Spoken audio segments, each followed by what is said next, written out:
Get ready for the dictation. Start. In a period of just 1 week, we have had three important public statements being made by three of the most important government functionaries in India that have emphasized India's stronger credentials as a secular democratic polity. The context is the reactions to the controversial remarks on the Prophet made by a spokesperson of the ruling party. In the first instance, the External Affairs Minister S. Jaishankar stated that the negative reactions of many Muslim countries over the controversial remarks on the Prophet was an issue where the sensibilities and the sensitivities of people were impacted.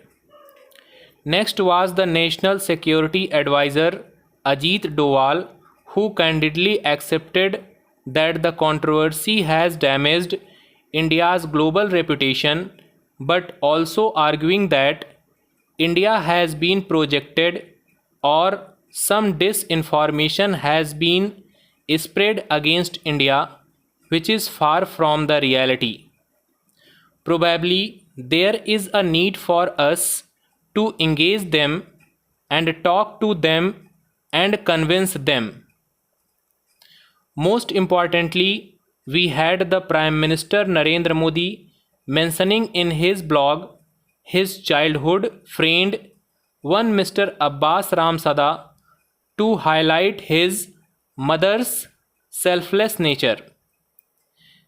Reminiscing their childhood, the Prime Minister mentioned Mr. Abbas having stayed with Mr. Modi's family after the untimely death of my father's close friend who stayed in a nearby village.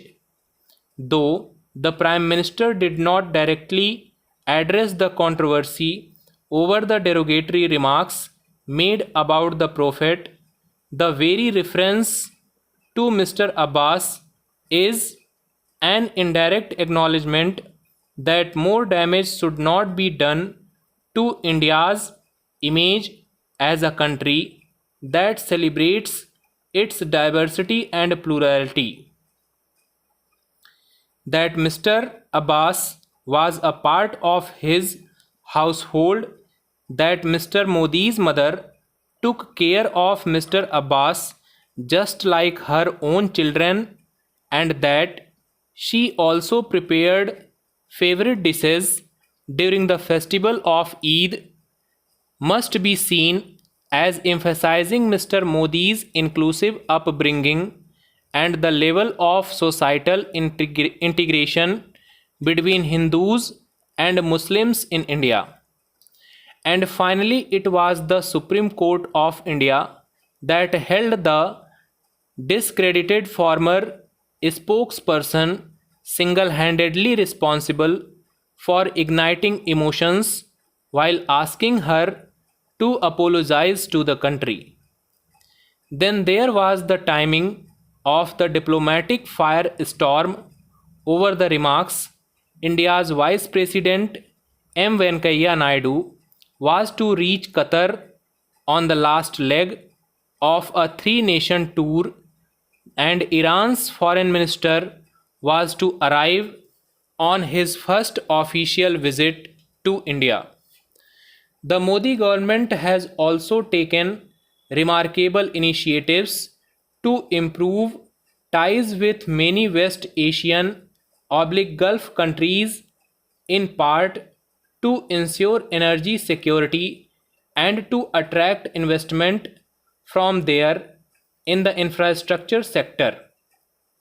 But there is another dimension that should not be forgotten. Whether Mr. Jaishankar was hinting at global jihadist organizations or Pakistan's security establishment is not known, but he did acknowledge that there are elements desperate to fish in troubled waters. It needs to be mentioned that immediately after the controversy erupted, the Al Qaeda in Indian subcontinent issued a letter that has warned of suicide bombings in many Indian cities to protect the honor of the Prophet. The language it has used to denigrate the Indian government illustrates its efforts that are aimed at a transnationalization of local political tensions and conflicts. Even before and after independence, communal riots have occurred across India with disturbing regularity. But here, the Indian government did not have to apologize to the Muslim world as the issues triggering the riots were seen to be local.